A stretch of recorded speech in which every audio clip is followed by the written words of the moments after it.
Law number 3, the law of conviction. The stronger you believe it, the more people feel it. What do you truly believe in? What value do you hold so dear that is deep in your heart and soul? What belief is so strong in you that you would be willing to live your life for it? So important that you would maybe even give your life for it. That is a conviction for you. As a communicator, you should seek to speak on subjects connected to what you deeply believe, to your strongest convictions. Why? Because the stronger you believe it, the more people feel it. And that is the law of conviction. When I met Joanne Hession, she was a highly successful business person. Born in Ireland, she had attended University College Dublin and earned a bachelor's degree in finance and a master's in management and organizational studies. She had founded and successfully led 2 businesses, one to help business schools around the world with leadership and accreditation projects, and another that trained people to become entrepreneurs. Joanne has not only a head for business, but also a heart for people, which had been developed in her 20s. She worked as a volunteer helping victims in the Rwandan civil war in refugee camps on the border of Tanzania, witnessing the poverty, loss, tragedy, and the corruption the refugees suffered. She had concluded that education is the only thing that couldn't be stolen from them. I met Joanne in 2016 in Orlando, Florida, when she decided to become a leadership coach and attended our Maxwell Leadership Certified Team Training. I saw her again the following year when my nonprofit Leadership Foundation was launching an initiative in Paraguay offering values-based roundtables we call transformation tables. When we do this in a foreign country, many certified coaches volunteer to train local people as facilitators. When Joanne experienced the roundtable method of teaching values, she thought, this could work in Ireland. For many years, Joanne had desired to improve her country. After her experience in Africa, she recognized the benefits she and her fellow citizens possessed simply because of where they were born and their access to excellent education. She loved and believed in her country, but with those advantages, she believed the Irish could get better and do so much more. So in 2018, Joanne founded LIFT, L-I-F-T, Leading Ireland's Future Together. Her vision was to turn Ireland into what she called a first world beacon of positive leadership. Stepping away from her work with the 2 companies, she dedicated herself full-time to the new nonprofit organization, which she led without pay for the first 2.5 years.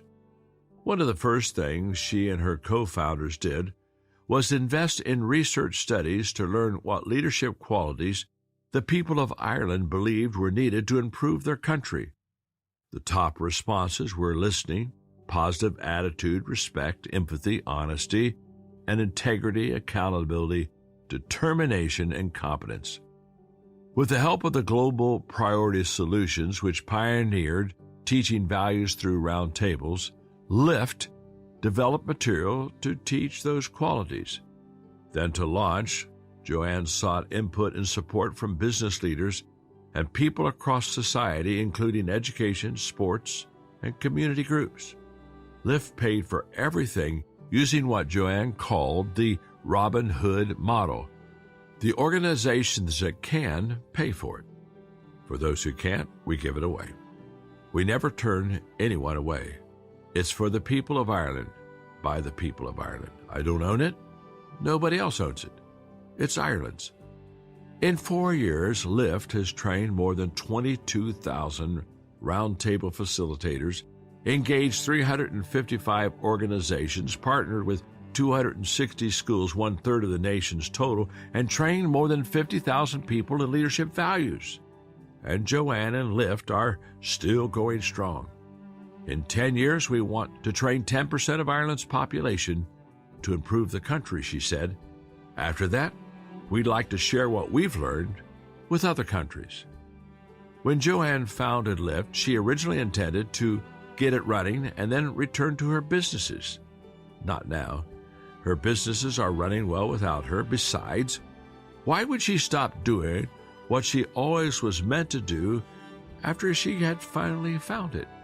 Her communication, her leadership, and her service are all connected to her conviction. She loves what she does, and it shows. Having convictions changes your life. Communicating with conviction changes other people's lives. I have a conviction that has charged me up and driven me to keep communicating into my 70s, and that conviction often causes me to be emotional. I believe that when people learn and live good values, they become more valuable to themselves and others. They gain value because they become more confident. They find a sense of direction and purpose. They do what's right even when it's difficult, and they develop self-worth. It transforms their lives. They become valuable to others because they care about other people. The values they live help them improve their families by being better children, parents, and spouses. They become better neighbors. They contribute to society. They want to change their world, and they can. A group of transformed people can transform a community, a region, a nation, and beyond. That's why my nonprofit foundation has launched initiatives introducing transformation tables to countries such as Paraguay, where Joanne experienced them. For over a decade, I have shared my beliefs and values with millions of people and have watched many lives positively change. My bucket list has one gigantic desire. In my lifetime, I would like to see a country transformed because enough people in it have learned and live good values. Another conviction connects me to my certainty about the way values can transform people's lives and their world. Change needs to be led by transformational leaders. That's one of the reasons I dedicate so much of my time and energy teaching leadership. And when our foundation is invited to a country to teach values through transformation tables, I deliver a specific message to leaders in 8 streams of influence in that country: government, business, education, media, arts, and entertainment, sports, family, and religion. It's called the characteristics of transformational leaders. I never grow tired of sharing it because it flows from my sense of conviction. I teach that transformational leaders see things others do not see, believe things others do not believe, say things others do not say, feel things that others do not feel, do things others do not do, and they receive things others do not receive. Every time I deliver this message, it is filled with conviction because I'm filled with conviction. If you want to be an energetic and effective communicator, you need to be a person of conviction. That begins with strong, positive beliefs about yourself, your audience, and the message that you have to offer others. Let's talk about those 3 convictions. First, personal conviction. I can make a difference. If you want to be a great communicator, your motivation for speaking must be to make a difference in the lives of people.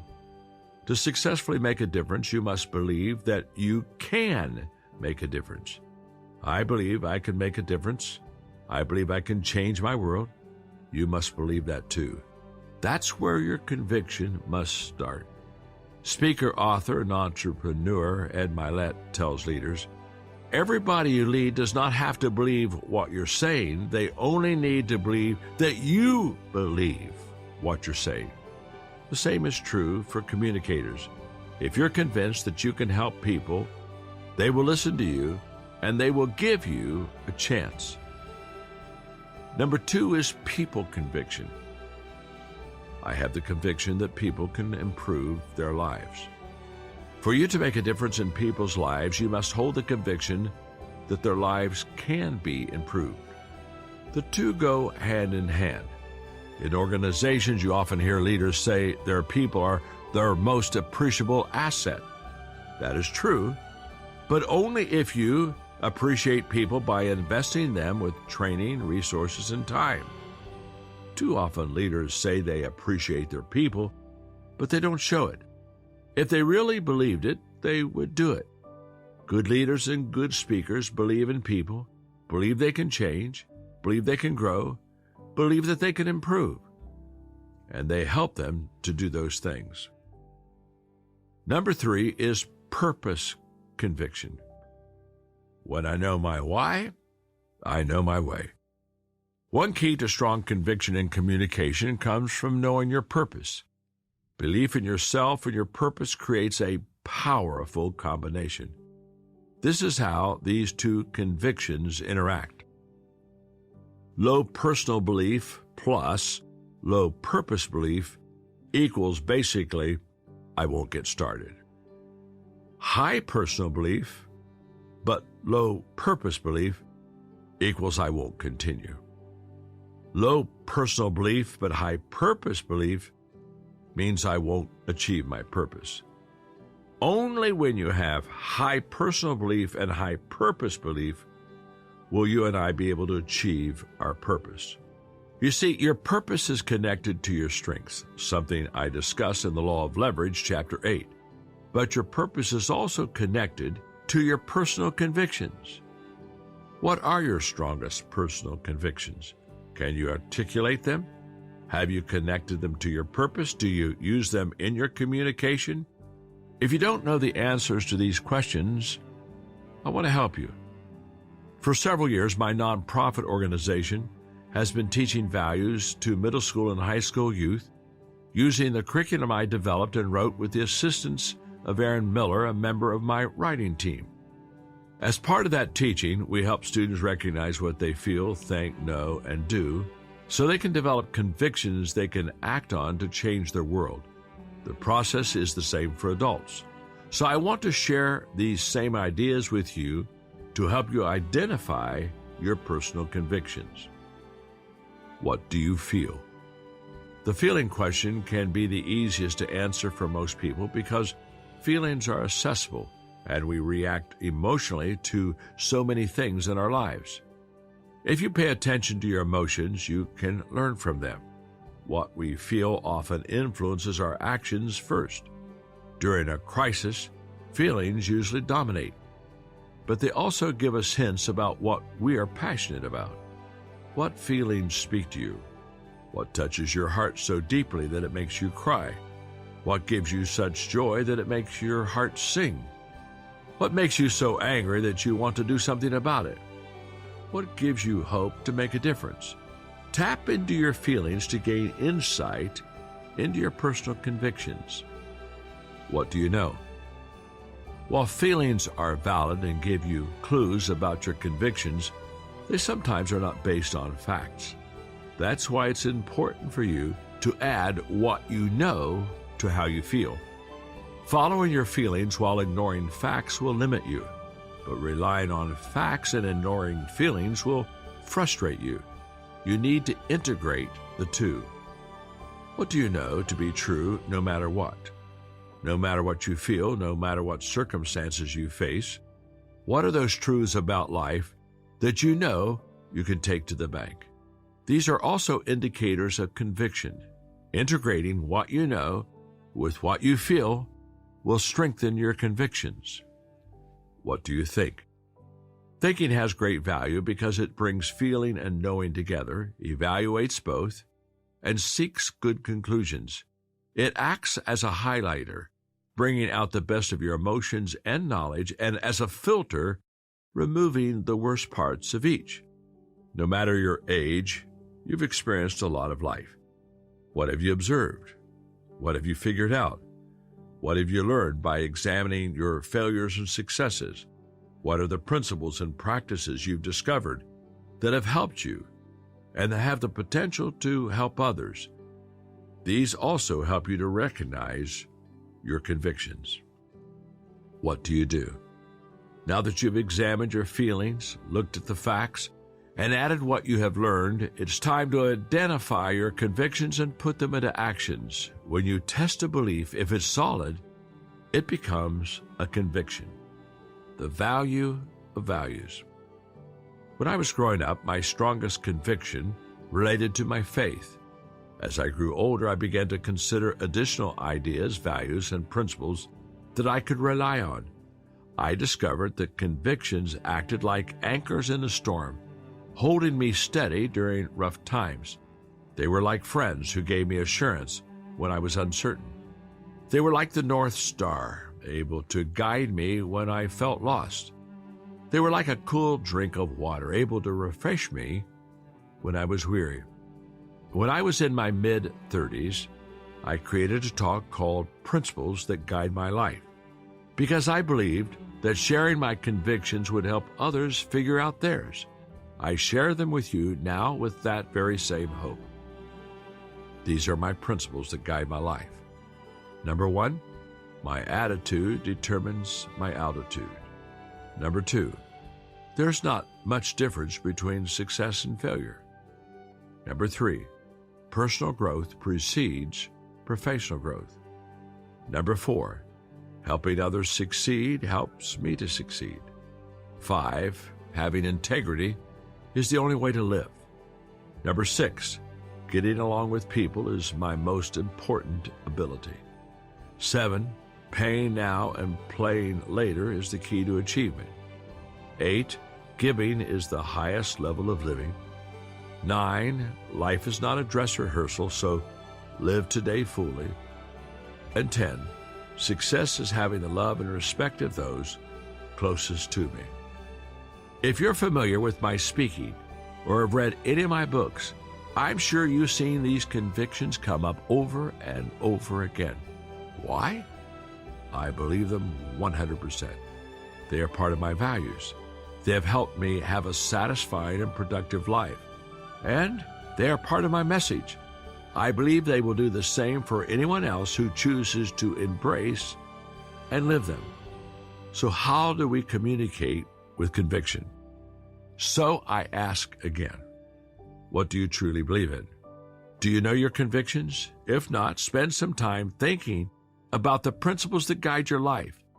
If you have already identified your convictions, are you ready to use them to clarify your message, improve your communication, and make a positive difference in your world?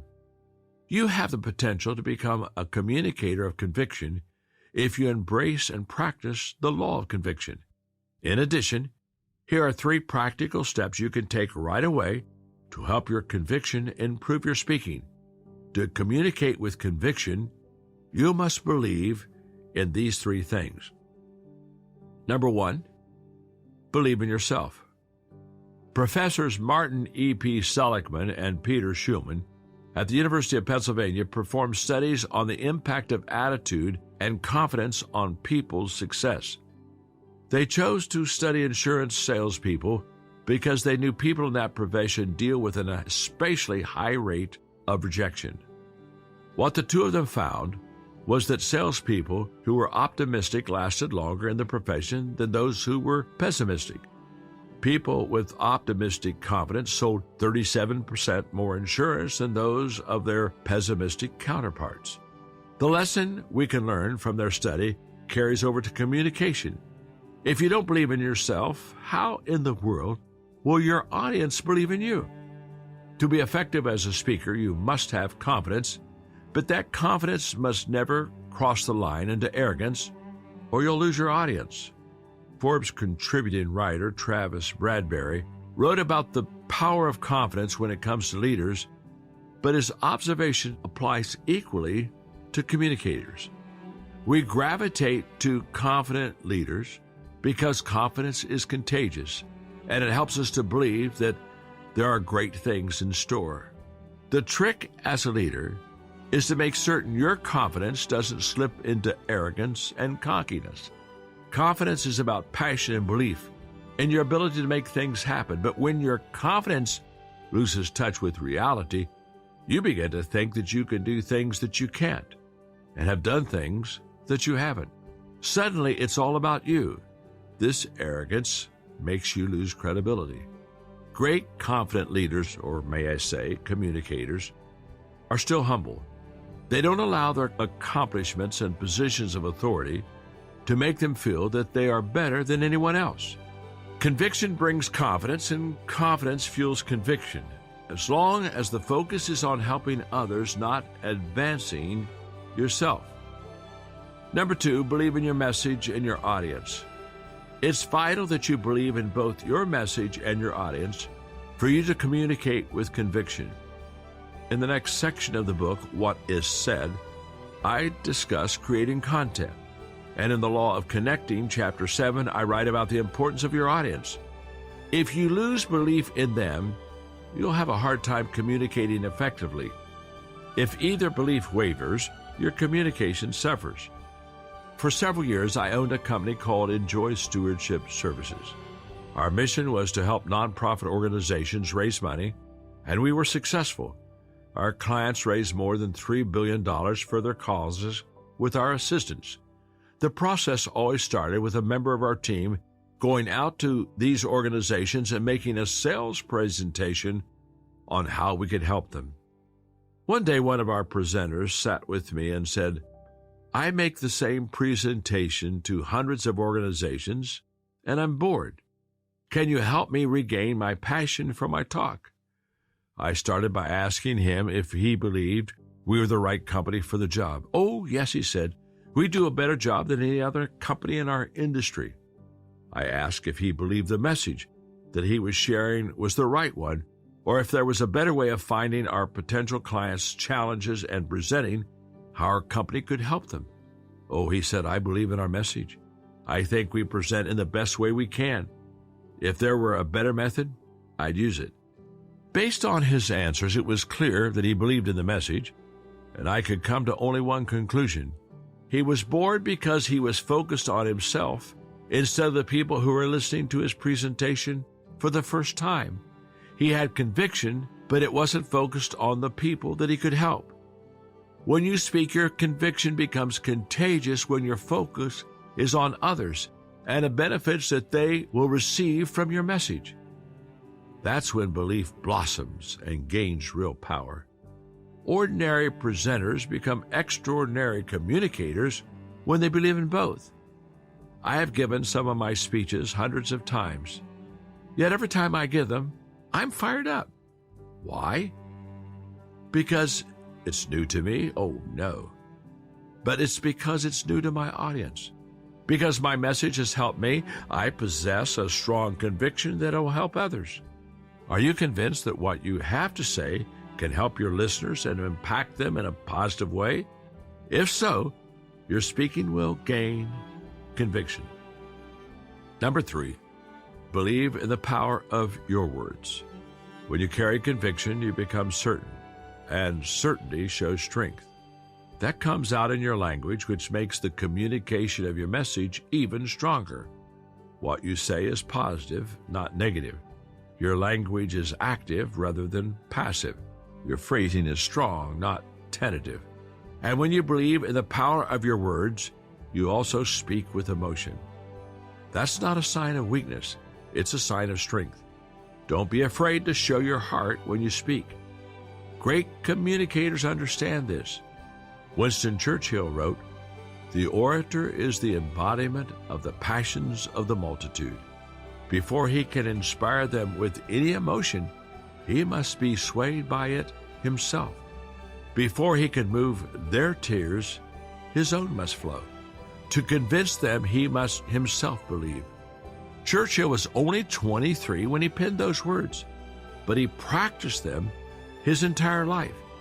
As a communicator, when you are convinced you can help others and offer them the best course of action, people in your audience feel secure, gain confidence, and begin to accept your advice. If you are authentic, stand for something, live good values, and give your best, you will always strengthen your audience and add value to them. In 2020, when COVID-19 grew into a global pandemic, millions of people around the world died, and hundreds of millions more were traumatized. What struck me as everything shut down and people became isolated was at a time when people needed help and reassurance most, they had difficulty receiving it. As a speaker who lives to add value to people, I found that particularly frustrating. In 1 week's time, my speaking calendar had gone from 235 dates to none, from the expectation of positively impacting 500,000 people to zero. Everything in me knew that people wanted and needed help, and I would not be able to travel to them and give it. So what did I do? I decided to begin recording lessons every week that individuals and organizations could watch online to be encouraged and equipped. I chose to project strength and confidence that I hoped would help people get through the pandemic. I wanted people to receive not only help, but also hope, especially since none of us knew how long the pandemic would last. It was my way of trying to do my part during that difficult time. A different world cannot be built by indifferent people. If you want to make a difference, you need to know your convictions and act on them. And if you want to be a change-making communicator, you need to harness the power of your deepest beliefs when you speak. Why? Because the stronger you believe it, the more people feel it. That's the law of conviction.